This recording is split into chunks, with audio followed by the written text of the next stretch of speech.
welcome back, my friend. It's a pleasure having you in studio. Thank you, Brian. Good to see you. Hope you and your family can report being well. I understand your kids back in school, huh? They start this week, but he's been out playing football. It's so different.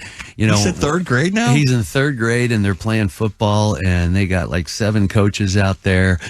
He's loving every minute of it, actually. That's great. I don't think we had football in grade school till about 5th grade. 5th grade is when I think it started for us. I played Little League Baseball because my dad wanted me to, and for Delhi, and that's all I remember. Not a football player, me. Then again, they didn't need me on the football team.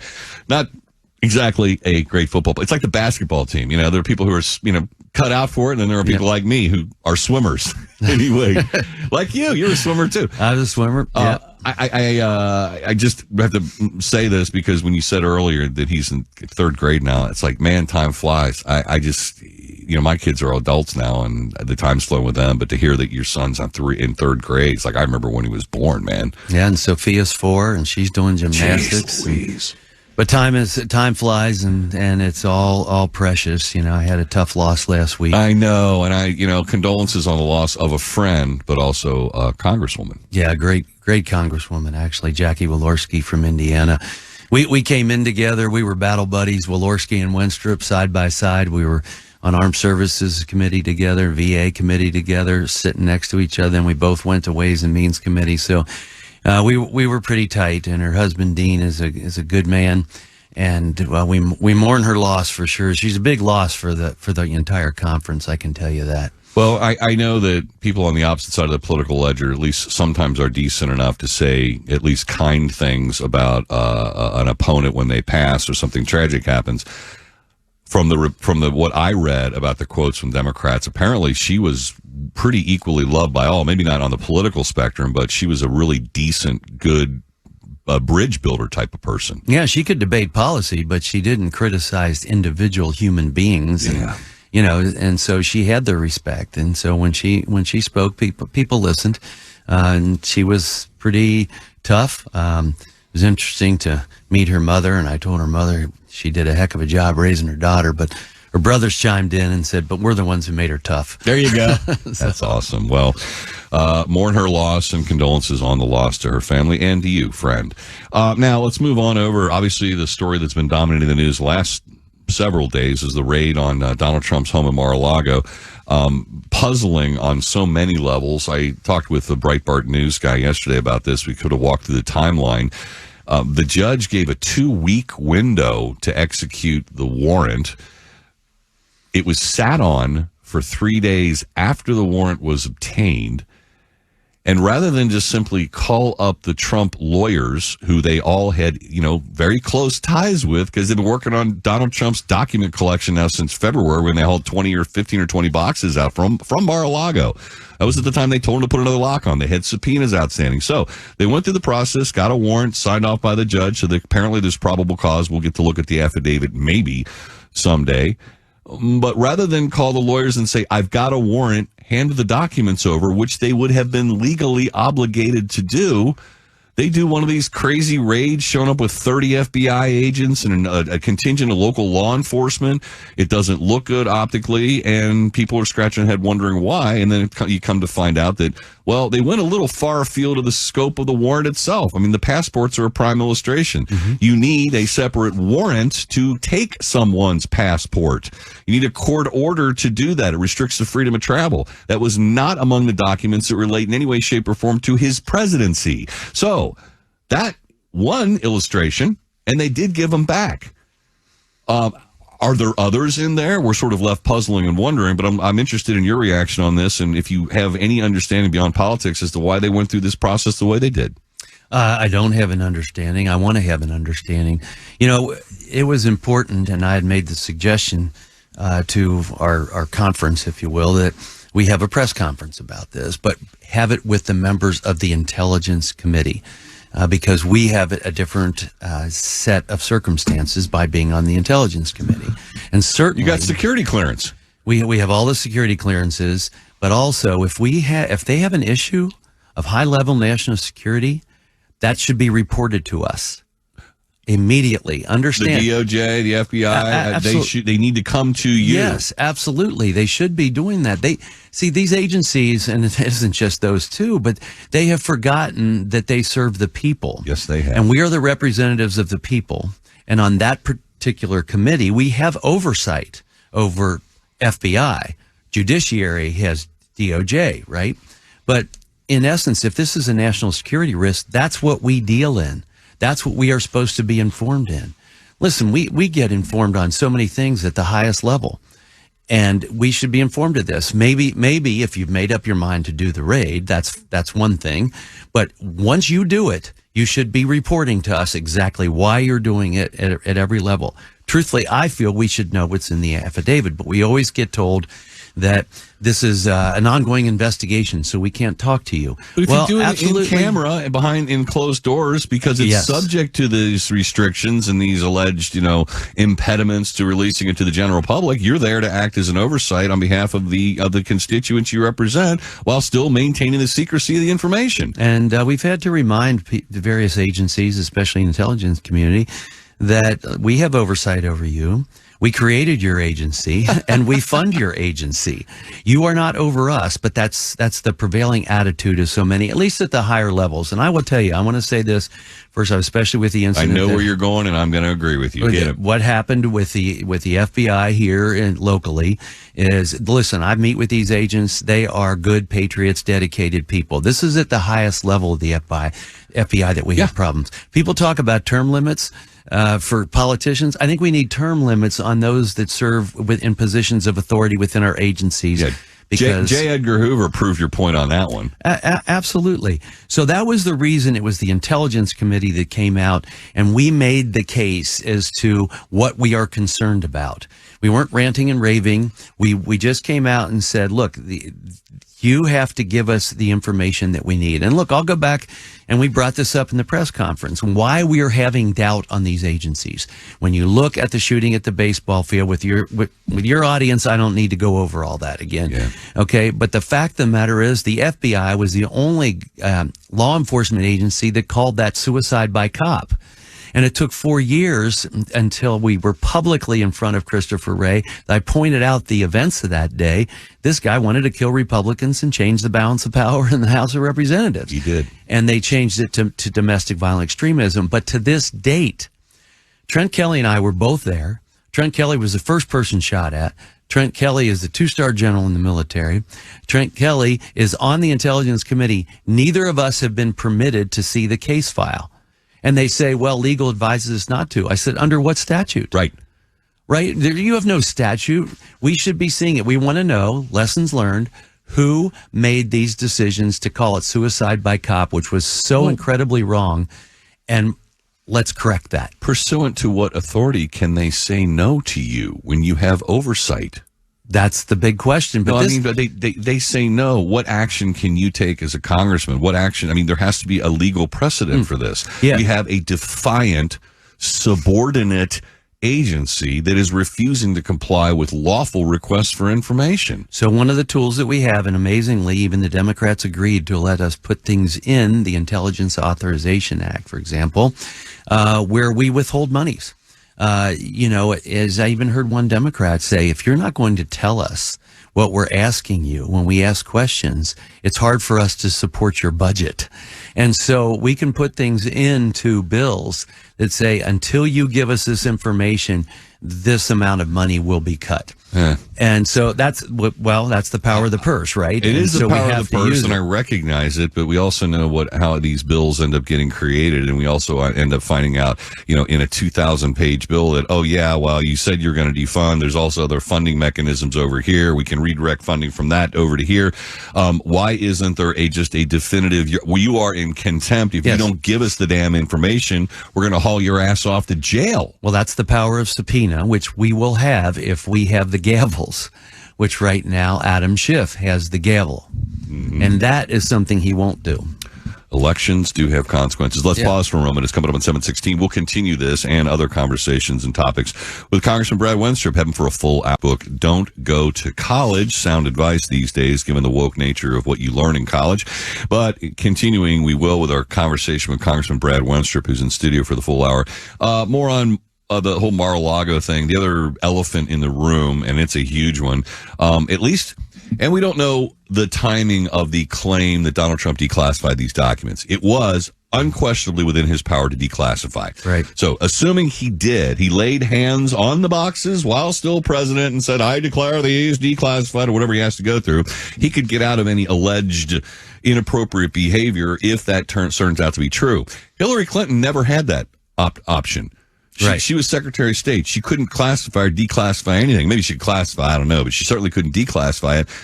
And yet, in violation of the rules regarding record keeping and the rules regarding safety and security of government records, she operates a server at her own place, independently controlled by a third-party server company, and which we have come to learn was probably hacked in by the Russians, so the documents exposed to the world, creating a huge security threat, but was never held accountable and even destroyed.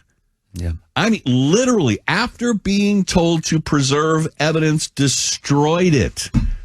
Yeah, you know, Nothing. when Trump was running, people would say, like, oh, do you still support Donald Trump after X, Y, and Z, right? You know, I said, well, how come you never ask Democrats if they still support Hillary Clinton after she destroyed subpoenaed evidence and lied under oath?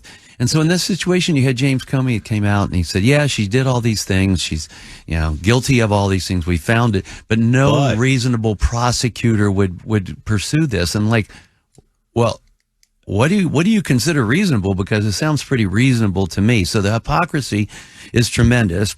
And I think it was Kash Patel who has said publicly that these documents were declassified, or some were, whatever the case may be. But I'm also concerned about this agency, the National Archives, because if their job, if they were involved with reporting some breach, isn't it their job to maybe be there before any documents go out? I can tell you on Intel Committee, when we get our documents, our staff is there to make sure that we don't pick up some classified document with our other papers that we may have brought in. And so that's part of the check and balance. So if that's not what they do, that's what they should be doing, because look, this isn't the first administration that's been accused of something like this. So why if that's their full-time job, is to archive and to understand what's classified and what's not, why aren't they there at the get-go? When they're boxing stuff up, when the outgoing president is taking stuff with him. Donald Trump damn well wasn't sitting there putting papers into boxes. I get this vision of him sitting there in his sweatpants in the middle of a living room floor looking through, put this in a banker's box. No, I don't want that. That's not him. You guys, they have people. I mean, more than the president has people, staff, services, government agencies that do all of that for them. And there is a government agency that boxes everything up and ships it away. And that's maybe where the archives folks should have been, right? Well, that's what I'm suggesting here. And as opposed to Sandy Berger from the Clinton administration, who was putting documents in his clothing. Stuffing them in his socks. Yeah. Steal them. And he got charged with a misdemeanor. So this all doesn't add up. Look, the last contact with the president apparently was in June. Did they demand the documents immediately? Did they say what they are? And that's what the affidavit shows. The affidavit is there. You brought it up eloquently before, that the affidavit's supposed to say, this is what we know we want. We know it's there, and we know where it is, and we're going to go get it. Okay, but and the passports don't fall under that. And explaining the underlying crimes that are allegedly having been violated, so there's your probable cause connection. These documents relate to violations of these particular statutes, and you outline all of that in the factual section of the affidavit. We can't see that, though. We're not allowed. Well, that's what we should be able to see, and I think at least our committee should be able to see that. Yeah, just like they let you see the documents related to the ball game shooting, you're still waiting for after 4+ years. Still haven't gotten them. Yeah, but how long do you think it's going to be? We're having this conversation down the road, talking about this affidavit nobody's ever seen, even though you're entitled to get it. I don't know how long it's going to be. We'll see. Maybe after November. I can tell you after November and into January, if we have the gavels, we'll do that. No agency is a standalone government. That's the problem that we have today. And look, the affidavit would make things very transparent. Donald Trump is calling for it. And again, look, there's a crisis in confidence in our agencies today that is growing and growing and growing. And when you think about the fragile nature of the nation today and how divided we are, this just seemed to set up more division. And honestly, it serves to feed into the narrative that this division, and this is just one more illustration of the division that the left is seeking to create and foment, whether it's our social divisions and what's our children are being taught in schools that we have clear disagreements over as a society, or our respect in the various government institutions. They certainly tried to tear down the presidency when Donald Trump was in it. This, even though it's a self-inflicted wound, this disparate treatment between individuals based upon their political party is a self-inflicted wound, but maybe intentionally so. If they want to discredit their own agency, if they want it to be something that the American people are skeptical of and therefore no longer surrounded by and believing in, then they've fulfilled their objective, my friend. Just knock one more domino down in the division of America. Yeah, Jonathan Turley, who I think has always been respected on both sides of the aisle, has had some comments just yesterday where he said it begs the question of why Garland did not take basic steps to assure the public this was not politically motivated. And he could have had a special assignment to sort out privileged material. He didn't do any of this kind of stuff.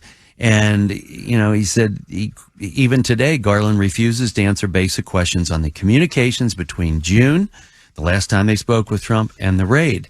And there you have it. So silence is deafening. Yeah. And, let's face it, you're an attorney and you're always looking for motive of someone's behavior. Of course. Right.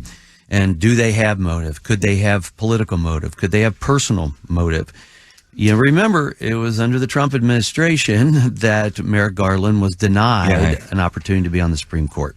Quite often people point to that. Perhaps that is it. It's, it's like accusing Bush of invading Iraq because of the hissy fit over his daddy. You hear that all the time. Well, Merrick Garland maybe having a hissy fit over the fact that he was denied his shot at the Supreme Court. Now we will over to the laughably named Inflation Reduction Act, which I don't think anybody can even say with a straight face is going to impact inflation. Even the CBO says, nope, it's not going to do anything. Joe Manchin agreed just the other day. The capitulation that I don't know they have farm animal pictures with him and farm animals or something, Congressman Wenstrup. I'm just wondering what caused him to capitulate, given that the load of taxes that are being heaped on the coal, oil, and natural gas industry. And they say with a straight face, they can stare at you and say this is going to lower inflation, lower our energy bill when it diverts what profitable companies earn with products that we actually want and that actually produce electricity, coal, natural gas, and oil, take money from them by heaping on greater taxes and giving it to the cylinders and A123s of the world to try, mind you, but unsuccessfully ultimately, to compete with China in making green energy products. This is it.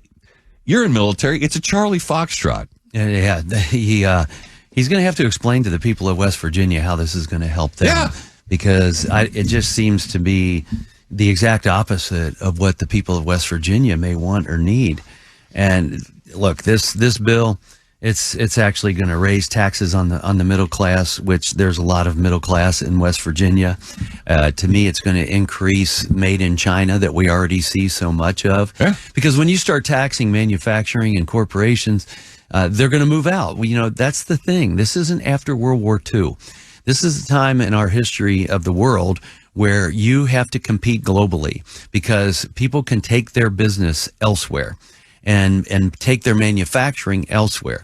And we've kind of promoted that over the years. And even under the Obama administration, President Obama once said manufacturing's done in the United States. That's a problem. And now we see how it's hurting our supply chain. COVID pointed that out beautifully.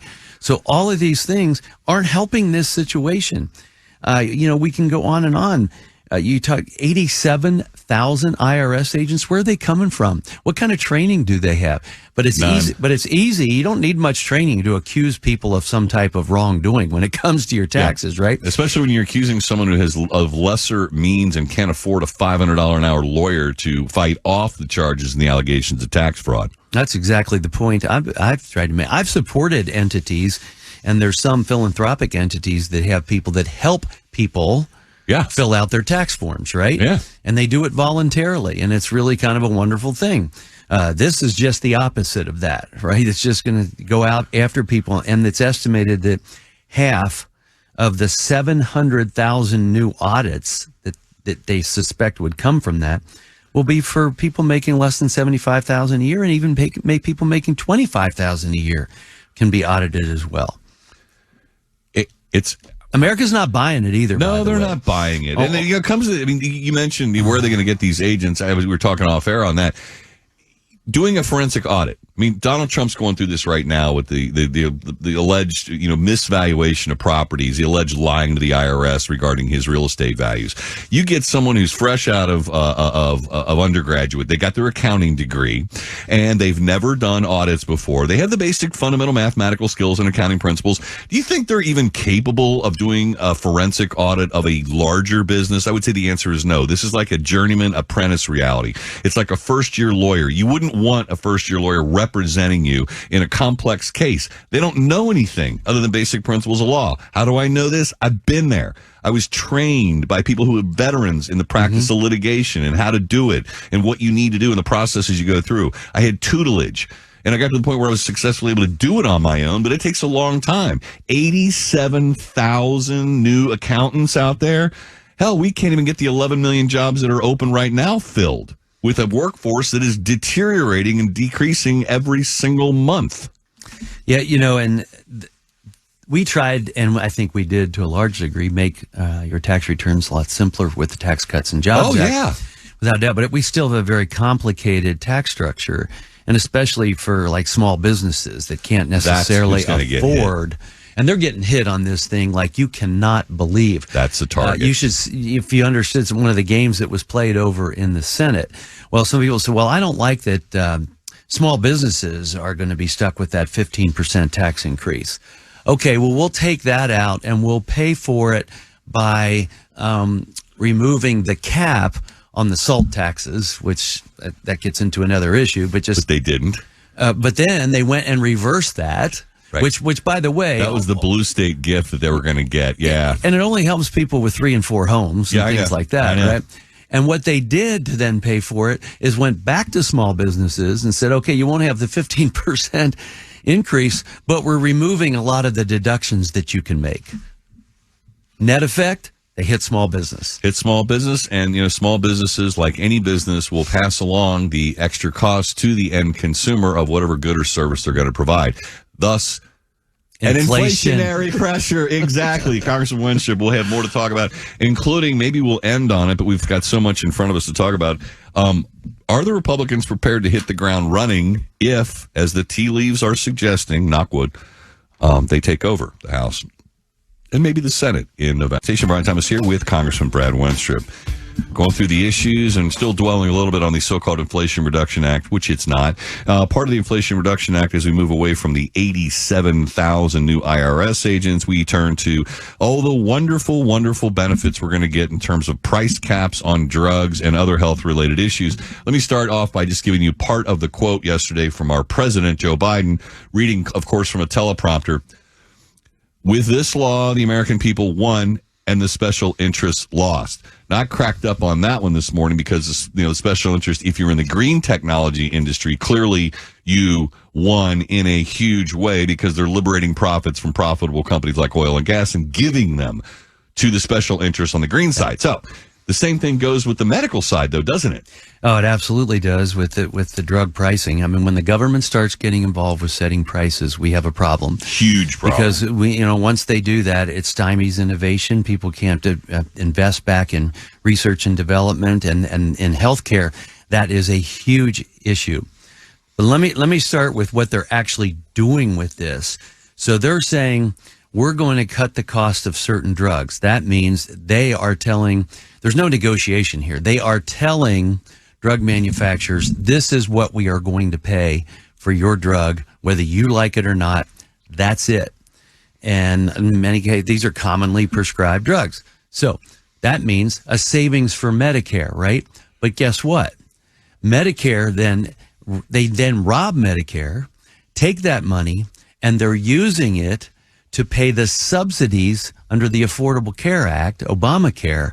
So it's going directly to insurance companies. It's going for your premiums, right? It's not going towards you to say you can use this for your health care, because you like have a an HSA or let me just draw a parallel because this is an important bill in Ohio called the Backpack Act, which means the state money for schools is going with the child.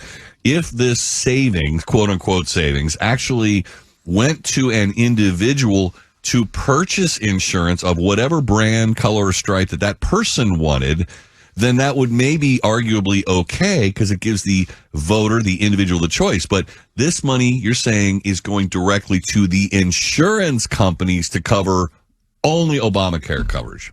That's where it's going. Oh, it sounds like special interests are going to benefit from this. So Joe Biden misspoke yesterday? Yeah, maybe. But it's not going directly towards health care in any way, shape, or form. It's going to premium. Which it was under Medicare before. So the real thing we have is, in as physicians, we sent out a letter before the bill was passed trying to encourage, especially over on the Senate side. And this is all the physicians on the House of Representatives Republican side, which we have 18 physicians, dentists, pharmacists in the House. Doctors Caucus. The Doctors Caucus. And then there's about 5 or 6, I think, on the Senate side. They all signed this letter saying that this will endanger patients long term because the cost will actually go up. When you start getting involved with that, drugs will be introduced at a higher price, for one thing, because they know the government may come in and cut the price down the road. Yeah, when they have that window to do it. Yeah. But if you're not be able to invest in new cures, I mean, think about this right now, especially seniors that are on Medicare. If you have a chronic illness and you're waiting for that cure, it's not going to happen. If this bill was in place 10 years ago, the cure we have right now for hepatitis C probably wouldn't be there. Yeah, and the amazing advances in CAR T therapy for cancer wouldn't be there either, I imagine. All of these things that we reinvest in, that actually, when you have cures and you can produce a quality of life for somebody that wasn't living a quality of life because of a new medication, that is a huge savings to the government, for one, because instead you may have someone who's working and actually paying taxes, things like that. Or not chronically ill for a long, protracted period of time, incurring more and more and more medical bills. Here, take a pill, you're cured. Guess what? No more medical bills relating to that disease. Hepatitis C. Hepatitis C is a classic example. Perfect. In and out of the hospital, needing a transplant. And so you asked about what are we doing going forward. So we have these task forces. And on the health issue? Well, we have them on health. We have them on energy. We have them on just about every issue. This is the Hit the Ground Running in November. Talk Station, Brian Thomas. We're wrapping up an hour with Congressman Brad Wenstrup. Of course, always remember, if you've been listening and you want to refer the conversation to a friend, just remind them there's a blog and podcast page at 55KRC.com for the 55KRC Morning Show. All right, hitting the ground running. Let us talk optimism. Let us just work from the proposition that the Republicans successfully gain a majority in the House, and let us assume that they also get a majority in the Senate. I know that's a more questionable proposition, but you got to have the Senate if you're going to be able to advance anything legislatively. What are you going to do? What are you hitting the ground running? Is there like a contract with America type plan, like the Newt Gingrich thing that you're going to unroll or unveil? We need to know this. Yeah, bingo, and you'll be hearing about it. You'll especially hear about it. Some of it later this month, and we've already been doing press conferences on some of the work that we're doing on our task forces. We call it Commitment to America, so it is somewhat similar. And we're going to let America know what we plan to do, what our agenda is, what our policies look like. It's on energy, it's on every industry that's out there. Border for sure is covered. The numbers are horrific. So every committee, and some of them were sort of cross committee jurisdictions when we get into these task forces, and we did assign people to them. For example, I'm chair of the subcommittee on treatments on the Healthy Futures Task Force, but anybody could participate, and so we would always have meetings that anyone can attend as members of Congress. And we've reached out to a lot of stakeholders, that being the American people, and we put out RFIs on issues. So let's just take healthcare, which I'm familiar with. For one, you talk about reducing the cost of drugs. We've had a bill, it's H.R. 19, the Lower Cost, More Cures Act. It has 36 bipartisan provisions, but Pelosi has kept it from advancing because she wanted to do it her socialist style way, which they just got done in this reconciliation bill. So, that being said, she's held it up. We will be moving that forward.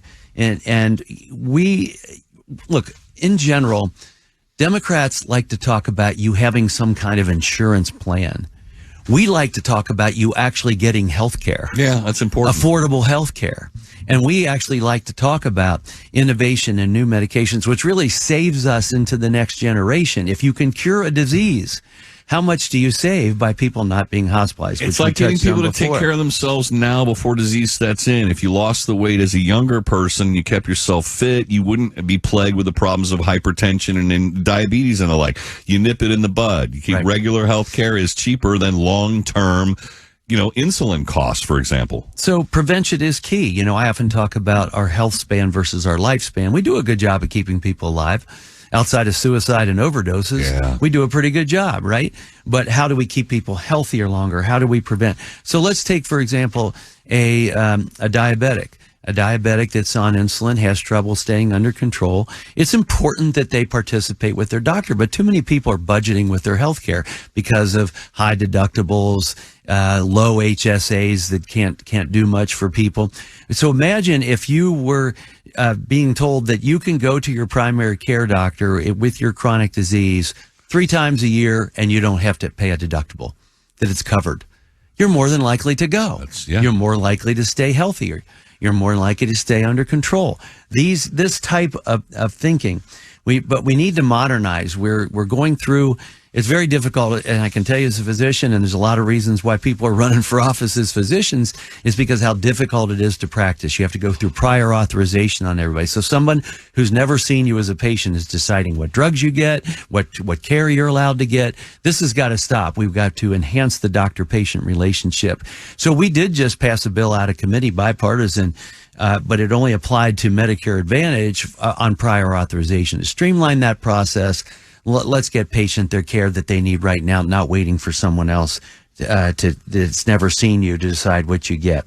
The doctor-patient relationship is huge. We have doctors retiring. They've had it. Oh. And think about this. The amount of paperwork and the oversight in government when you're a Medicare provider or a Medicaid provider, it's insane. And private insurance, too. Well, Brian. private as well. I was in one ophthalmology clinic at Children's Hospital, 4 nurses. We have a nursing shortage at bedside, especially, right? 4 nurses, all they do all day is prior authorization. And they're probably talking to a nurse on the other end working for the insurance company. But the other thing is what this bill does that they just passed is going to cut reimbursement for Part B drugs to doctors. That means your chemotherapy that you get at your doctor's office. It's going to cut reimbursement there. Okay, so then maybe what you do as a doctor, you sell out to the hospital. Well, that increases the cost to the patient right away because it's now under hospital, not private practice. It's all going in the wrong direction with what they're going to do. So we're going to have physician shortages, and we want to counter that, and by eliminating these types of things that prevent people from getting their care, and we've got them written up. We want to promote innovation. Whether it's tax credits for a new medication. And some of the ideas that we're getting is you get the tax credit if it's a successful drug. Right? If it is actually keeping people healthier longer. These are the types of things that we're putting pen to paper on. Well, I just have to react on that since we're almost out of time. It takes how many, like a decade plus to get a drug to approval, and you get the tax credit only after you go through $1 billion+ in a decade worth of oversight and clinical trials and all of that and research and development. I mean, it's a complicated thing getting a drug approved. Maybe streamlining the regulatory process might be a little extra step as well. But we're not capping them. I know that. Yeah. So, Congressman Wenstrup, always great having you in studio for these conversations. I appreciate what you do and the clarity you brought to the issues that we were speaking about this morning. Only can I hope that come November and the aftermath of the election, we'll actually have concrete discussions about real legislation that the Republicans are advancing, only to be landing on Joe Biden's desk to be vetoed, but we'll cross that bridge when we get to it. Yeah, and let the news cycle be actual good policy rather than commissions. Amen to that. Congressman Wenstrup, best of health to you and your loved ones. I look forward to another conversation with you soon.